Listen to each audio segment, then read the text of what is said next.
Mukunda jewellers మొట్టమొదటి factory outlet ఇప్పుడు కూకట్పల్లి, కొత్తపేట్, సోమాజిగూడ మరియు ఖమ్మంలో.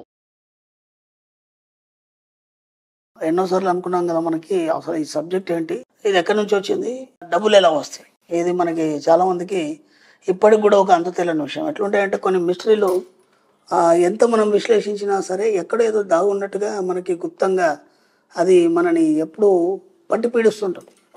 ఇది ఎంతవరకు కరెక్ట్, ఇది నిజమేనా, ఇది అవుతుందా లేదా అంటే ఎలా ఉంటుందంటే, మనకు బుద్ధి తెలిసినప్పటి నుంచి ఇప్పటి వరకు మనం ఎన్నో వినుంటాం. ఓకేనా, ఇలాంటి విషయాలు ఎప్పుడు లేదు. మనం కొన్ని పురాణాలు కావచ్చు, ఇతిహాసాలు కావచ్చు, లేదంటే కొన్ని స్టోరీస్ కావచ్చు, లేదంటే సమాజంలో జరిగే బోలెడు విషయాలు కావచ్చు, ఇవన్నీ కూడా మనం సమాజంతో పాటు అన్ని నేర్చుకొని ఉన్నాం మనం. కానీ ఇక్కడికి వచ్చేసరికి, మన సబ్జెక్ట్కి వచ్చేసరికి అంటే ఇది ఎక్కడ వినలేదు. దాంతోపాటు ఏంటంటే కంప్లీట్ డిఫరెంట్ సబ్జెక్ట్. ఇది కంప్లీట్ డిఫరెంట్ సబ్జెక్ట్ అన్నప్పుడు ముందుగా దీని పట్ల మనకి ఉత్సుకత ఉండాలి నేర్చుకోవడానికి. ఓకేనా, ఎందుకు ఉత్సుకత ఉండాలి, ఎందుకు నేర్చుకోవాలి ఈ సబ్జెక్ట్, ఏం అవసరం అంటే, ఇప్పటివరకు మనం ఎన్నో నేర్చుకున్నాం, ఎన్నో చేసినాం, కానీ ఏది కూడా డబ్బుతో ముడిపడలేదు. మనం నేర్చుకున్న దాంట్లో ఏది కూడా డబ్బుతో ముడిపడలేదు. మనం ఒక టెక్నికల్ ఒక వర్క్ నేర్చుకున్నప్పుడు దాని ద్వారా కొంతవరకు మనకు సంపాదించగలం, ఎందుకంటే అది మనకు భుక్తిని ఇస్తుంది, ముక్తిని మాత్రం ఇవ్వదు. భుక్తి అంటే ఏంటంటే మనకి సరిపడా మన అవసరాల నిమిత్తం మాత్రమే సంపాదించుకోవడం. ఓకేనా, దాన్ని మనం బతుకు ఉంటాం అనేది మనం మన సబ్జెక్ట్లో మనం చెప్పుకున్నాము. అంటే ఎప్పటికప్పుడు మనకు ఒక సామెత ఉందంటే, చేతికి మూతికి అనే టైప్లో మీరు ఎంత స్టడీ చేసినా ఏం చేసినా సరే అంతకంటే మనం మంచి సంపాదించలేం. ఓకేనా, రెండోది ఏంటంటే, మన కోరికలు కానీ ఊహలు కానీ చాలా పెద్దగా పెట్టుకున్నప్పుడు దానికి సరిపడా సంపాదన రావాలనుకున్నప్పుడు మాత్రం ఈ సబ్జెక్ట్ కావాలి.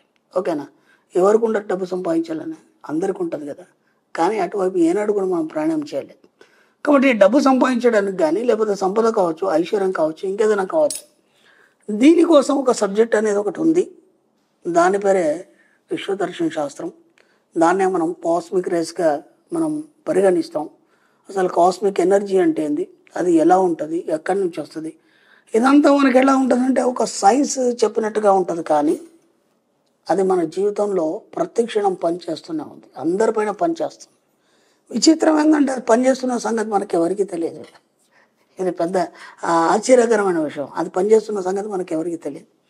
ఇది ఇక్కడ ఎలా ఉంటుందంటే, పిండి కొద్ది మాత్రమే రొట్టె.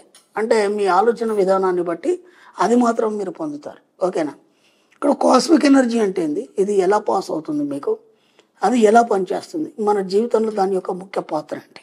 ఓకేనా, దీన్ని మనం కొద్దిగా విశ్లేషిద్దాం మనం. ఓకే, ఇంత పెద్ద సువిశాల విశ్వంలో ఒక జీవశక్తి, మన జీవ పరిణామ సిద్ధాంతం ఏదైతుందో దాన్ని బట్టి మనిషి తన ఉన్నతిని కోరుకోవడం అనేది జరుగుతుంది. ఓకేనా, ఎలా అంటే, ఇంతకుముందు మానవుడు మనకి ఆది మానవుడుగా ఉండేది. అతనికి ఒక చిన్న గుడిసెనో లేకపోతే ఒక చిన్న కట్టడమో ఉండేది, దాంట్లో నివసించి. ఓకే, ఆ తర్వాత నాగరికత పెరిగింది. నాగరికత పెరిగినప్పుడు అతని ఆలోచన విధానం పెరిగింది. ఆలోచన విధానం పెరిగినప్పుడు ఏమైందంటే, గుడ్డలు కట్టుకోవాలని ఒక ఆలోచన వచ్చింది. ఓకేనా, దానికోసం ప్రయత్నం చేయడంలో ఒక గుడ్డలు అనేది ఆవిష్కరణ జరిగింది. ఓకే, ఆ తర్వాత మెల్లిమెల్లిగా ఆ పరిణామ క్రమంలో అతను ఏదేదైతే కోరుకుంటూ ఎంత ఉన్నతంగా ఉండాలనుకుంటున్నాడో దానికి తగ్గట్టుగా, అతని ఆలోచన విధానానికి తగ్గట్టు ఈ ప్రకృతి నుంచి ఆ కాస్మిక్ ఎనర్జీ ద్వారా ప్రతిదీ గ్రహించడం జరిగింది.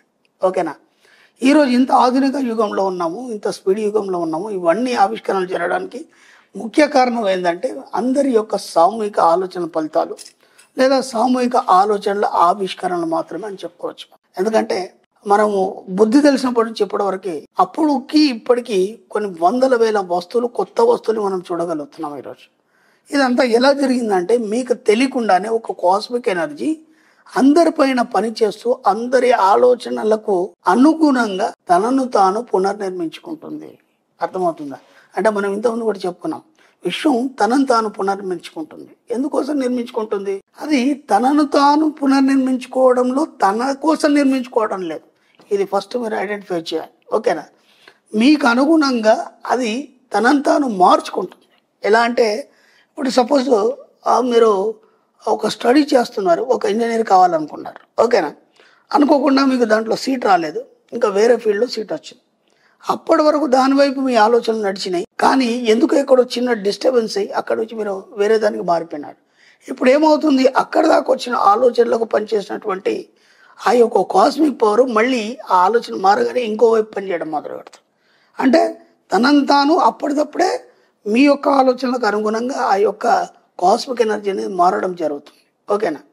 కానీ మన సబ్జెక్టుకి వచ్చేసరికి అంటే ఎప్పుడు మారంది డబ్బు సంపద ఐశ్వర్యమే కాబట్టి మనం దాంట్లో మార్చే విధానం లేదు, అలాగే మార్పు మనం కోరుకోవడం లేదు. ఎందుకంటే ప్రతి వారికి డబ్బు సంపద ఐశ్వర్యం కావాలి, దాంతోపాటు ఉన్నతమైన జీవితం కావాలి, దాంతోపాటు హాయిగా అన్ని అనుభవించాలి, విలాసాలు, ఆనందాన్ని, సుఖ సంతోషాలని అన్ని అనుభవించాలి. వీటన్నిటి కావాల్సింది కేవలం డబ్బు సంపద ఐశ్వర్యం, ఈ మూడుతోనే ముడిపడింది. ఇది బాగా గుర్తుంచుకో. కాబట్టి ఇప్పుడు ఈ డబ్బు సంపద ఐశ్వర్యం అనే ఆలోచనలు ఎప్పుడైతే మీరు చేస్తారో మన కాస్మిక్ ఎనర్జీ ఏదైతే ఉందో దాని వైపే ప్రయాణం చేస్తుంది. ఇది ఎలా ఉంటుందంటే మీరు ఒక మీటింగ్ లో ఉన్నారు, ఆ మీటింగ్ అయిపోయిన తర్వాత ఇంటికి వెళ్ళిపోయారు. ఇంటికి వెళ్ళిపోయిన తర్వాత బట్టలు మార్చుకుంటుంటే ఎక్కడో కాలు దగ్గర చిన్న బ్లడ్ కనిపించింది మీకు. ఓకేనా? ఇది బ్లడ్ ఎక్కడి నుంచి వచ్చింది అని కొద్దిసేపు ఆలోచించిన తర్వాత మీకు అర్థమవుతుంది ఏంటంటే, ఓహో నేను అక్కడ మీటింగ్లో ఉన్నప్పుడు ఒక దోమ కుట్టింది, నేను దాన్ని నలిపేశాను. అప్పటిదాకా మీకు తెలియదు ఆ దోమ కుట్టింది, నలిపేశారో బ్లడ్ వచ్చిందో అంతా మీకు తెలియదు. అంటే ఇక్కడ ఏమైంది, మీకు తెలియకుండానే మీ లోపల ఒక జీవశక్తి తన పంతాన్ని చేసుకుంటూ వెళ్ళిపోయింది. అర్థమవుతుందా? కాబట్టి ఇక్కడ ఇది కనిపిస్తుందా మనకి, దీనికి ఒక ఆకారం ఉంటుందా, ఇది ఎలా పనిచేస్తుంది అనడానికి సరి అయిన నిర్వచనం చెప్పడానికి ఇది అని మనం చెప్పడానికి లేదు. కానీ అది పనిచేస్తుంది, అది అందరి మీద పనిచేస్తుంది. ఇప్పుడు మనం ఏం చేయాలంటే అది మన మీద పర్ఫెక్ట్గా పనిచేస్తూ మనకు అనుగుణంగా నడవాలన్నప్పుడు మనం ఏం చేయాలంటే దాన్ని మనం గమనించాలి. దాన్ని ఎప్పుడైతే మనం గమనిస్తామో, దాని లోతుల్లోకి మనం ఎప్పుడైతే ఆలోచిస్తామో అప్పుడు మీకు అది పనిచేస్తున్న ఫీలింగ్ అనేది కలుగుతుంది. ఇప్పుడు గాలి ఉందండి, గాలి ఎలా ఉందంటే ఎలా చెప్పగలరు మీరు?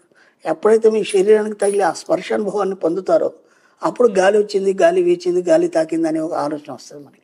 ఇది కూడా అంతే. ఎప్పుడైతే మీరు ఈ యొక్క జీవశక్తితోని కానీ లేదంటే ఈ కాస్మిక్ ఎనర్జీతో మీరు బాండ్ అయి ఉంటారో, బాండ్ అయి ఉండడం అంటే నిరంతరం మీరు దాని పట్ల ఇరక కలిగి ఉంటారో, దానికి మీరు డబ్బు సంపద ఐశ్వర్యం అనే పదాలని ఎప్పుడు ఇస్తూ ఉంటారో అప్పుడు ఏం చేస్తుందంటే అది ఎలా పనిచేస్తున్నది ప్రతిదీ కూడా మీకు అర్థమవుతుంటుంది. ఇది మామూలుగా చెప్తే అర్థమయ్యేది కాదు. అది ఎందుకంటే ఒక్కొక్కళ్ళ ఎక్స్పీరియన్స్ ఒక్కో రకంగా ఉంటుంది. ఓకే, నా ఎక్స్పీరియన్స్ వేరు, నీ ఎక్స్పీరియన్స్ వేరు, ఇంకొతని ఎక్స్పీరియన్స్ వేరు. ఎందుకంటే అందరు చేస్తుంది అదే, కానీ వారి యొక్క ఆలోచన విధానాన్ని బట్టి అది అందివ్వడం అనేది జరుగుతుంది. ఇప్పుడు అందరు మెడిటేషన్ చేస్తున్నారు, అందరు డబ్బు గురించి ఆలోచిస్తున్నారు. మన సబ్జెక్ట్కి వచ్చిన తర్వాత మ్యాక్సిమం పీపుల్ బాగా సంపాదించేశారు. కానీ ఒకళ్ళకి ఒక రకంగా వచ్చిన డబ్బు, ఇంకోళ్ళకి ఇంకో రకంగా వచ్చింది, ఇంకోళ్ళకి ఇంకో రకంగా వచ్చింది. ఎందుకు? వాళ్ళ యొక్క ఆలోచన విధానాన్ని బట్టి ఆ రకంగా డిజైన్ చేయడం జరుగుతుంది. అప్పుడు ఏం చేస్తుందంటే అది తనను తాను పునర్మించుకొని మీకు ఏం కావాల్సిందో అవన్నీ సమకూర్చడం జరుగుతుంది. కాబట్టి ఒక్కసారి ఆ కాస్మిక్ ఎనర్జీని మీరు గుర్తించండి. ఎప్పుడైతే మీరు ఆ కాస్మిక్ ఎనర్జీని గుర్తిస్తారో అది ఎప్పుడు మీతోనే ఉంటూ మీ వెంబటే ఉండి ఒక సేవకుడిగా మీకు నిరంతరం ఏదో చేసి పెడతానే ఉంటుంది.